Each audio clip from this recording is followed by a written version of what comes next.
Hello everyone, आज का video बहुत ही इन्फॉर्मेटिव होने वाला है क्योंकि आज मैं बताऊंगी बेबी प्रोडक्ट से रिलेटेड बहुत सारी चीज़ें अवेलेबल होती हैं मार्केट में।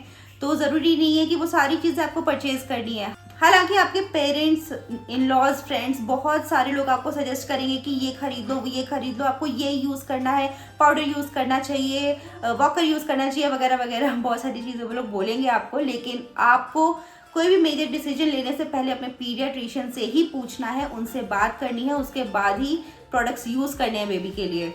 तो आज मैं आपको इस वीडियो में बताऊंगी कि मैंने कौन कौन से प्रोडक्ट्स अपने बेबी के लिए नहीं खरीदे, स्किप कर दिए, और स्किप करने के बावजूद उन चीज़ों की कोई ज़रूरत महसूस नहीं हुई है। तो चलिए आगे बढ़ते हैं इस वीडियो में, और ये वीडियो आपको बचाएगा फिजूल खर्ची से। और मैं अपना एक्सपीरियंस बताऊंगी कि मैंने अपने 9 महीने के बेबी के लिए क्या चीज़ें नहीं खरीदी, क्योंकि अब मेरा बेबी 9 महीने का ऑलरेडी हो चुका है।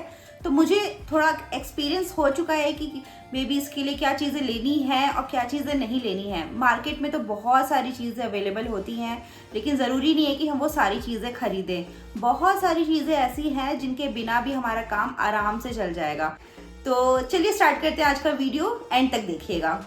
तो पहला आइटम है डायपर बैग। डायपर बैग मुझे तो बहुत ज़्यादा वेस्ट ऑफ मनी लगता है। उस पर आप अगर पैसे खर्च कर रहे हैं तो एकदम वेस्ट ऑफ मनी है, क्योंकि डायपर बैग की जगह आप एक टोट बैग यूज़ कर सकते हैं या फिर बैकपैक भी यूज़ कर सकते हैं। ये तो मार्केटिंग गिमिक है। डायपर बैग के नाम से एक छोटा सा बैग बेचते हैं जिसमें आप डायपर और बेबी फूड ये सब डाल के बाहर जाते हैं घूमने फिरने के लिए। डायपर बैग की जगह मैं अपना एक बड़े साइज का हैंड बैग यूज़ करती हूँ, या फिर हम लोग एक बैकपैक यूज़ करते हैं जब भी हम बेबी को बाहर लेके जाते हैं। दूसरा आइटम है चेंजिंग स्टेशन। चेंजिंग स्टेशन पे पैसे खर्च करना मुझे बिल्कुल वेस्ट ऑफ मनी लगता है, क्योंकि ज़रूरी नहीं है कि चेंजिंग स्टेशन पे ही आप बेबी को लेटा के उसका डायपर चेंज करेंगे। आराम से आप उसको उसके प्ले मैट पे या अपने बेड पे कहीं भी लेटा के आराम से उसका डायपर चेंज किया जा सकता है। तो ये कोई मैंडेटरी चीज़ बिल्कुल भी नहीं है, और मैंने भी ये चीज़ नहीं खरीदी थी। तीसरा आइटम है बेबी बाथ टब। तो बेबी बाथ टब मैंने इसलिए नहीं खरीदा था क्योंकि जब बेबी न्यूबॉर्न स्टेज में होते हैं तो उनका स्टार्टल इफेक्ट बहुत ज़्यादा होता है। पानी के टच से वो लोग थोड़ा डरते हैं, तो वो लोग चाहते हैं कि उनको एक मदर का टच मिले, या फिर आपके घर में कोई भी एल्डर हो, जैसे उसकी दादी, नानी, कोई भी, वो लोग उसको बात करा सकती हैं। वो बात वो लोग ज़्यादा इंजॉय करेंगे। इसकी जगह पे आप नॉर्मल कोई भी टब यूज़ कर सकते हैं, बाल्टी, मग, ये सब यूज़ कर सकते हैं, जो काफ़ी बजट फ्रेंडली रहेगा और कन्वीनियंट भी रहेगा आप लोगों के लिए। चौथी चीज़ है वाइप्स। तो बेबी वाइप्स तो हमने इसलिए नहीं खरीदे क्योंकि हमारी डॉक्टर ने ही वाइप्स यूज़ करने के लिए मना कर दिया था। वाइप में अल्कोहल कंटेंट होता है जिस वजह से बेबी के स्किन को हार्म हो सकता है। इस वजह से हमने वाइप्स यूज़ नहीं किए, और उसकी जगह पे हम लोग यूज़ करते हैं कॉटन बॉल्स। कॉटन, अब कोई भी कॉटन नॉर्मल यूज़ कर सकते हैं। कॉटन को गर्म पानी में डिप करके बेबी के नैपी एरिया को क्लीन कर सकते हैं, और फिर कोकोनट ऑयल लगा के उसको डायपर पहना सकते हैं। पांचवी चीज़ है वॉकर। और वॉकर हमारी डॉक्टर ने खरीदने के लिए मना किया था, क्योंकि डॉक्टर्स का मानना है कि वॉकर में जो बच्चे चलते हैं वो आगे जाके टोज पे चलने लग जाते हैं, क्योंकि उनके पैर पूरी तरीके से ज़मीन पे टच नहीं होते। तो उस वजह से वॉकर वेस्ट है। बच्चों को खुद से एक्सप्लोर करने दीजिए। उनका जो माइलस्टोन है वो ज़बरदस्ती क्यों पहले लाना है। उनका जब टाइम होगा चलने का वो लोग तब चल लेंगे आराम से। वो लोग अपने चीज़ों को पकड़ पकड़ के खड़े होना सीखते हैं, उसके बाद चलना सीखते हैं। तो उनका नेचुरल प्रोसेस है, वो करने दीजिए। वॉकर की कोई ज़रूरत नहीं है। छठी चीज़ है टैल्कम पाउडर। टैल्कम पाउडर भी हमारे डॉक्टर ने खरीदने के लिए मना किया था, क्योंकि बच्चों की स्किन बहुत सॉफ्ट होती है, बहुत सेंसिटिव होती है, और उनकी स्किन डेवलप भी हो रही होती है। और जो टैल्कम पाउडर है वो बेबी के स्किन के पोर्स को ब्लॉक कर देता है, जो कि अच्छी बात नहीं है। उसको हार्म हो सकता है, स्किन पे रैशेज वगैरह होने के चांसेस हो सकते हैं। पाउडर यूज़ करने के लिए तो आपके फैमिली वाले, आपके इन लॉज बहुत ज़्यादा फोर्स भी कर सकते हैं, करने वाले हैं। तो आपको ये यूज़ नहीं करना है, क्योंकि आप अब समझते हैं कि ये चीज़ बेबी के लिए बिल्कुल भी अच्छी नहीं है, बहुत हार्मफुल है, इसीलिए आपको यूज़ नहीं करनी है। सातवीं चीज़ है fancy massage oil. Fancy massage oil लेने की आपको कोई ज़रूरत नहीं है। सबसे बेस्ट होता है नारियल का तेल।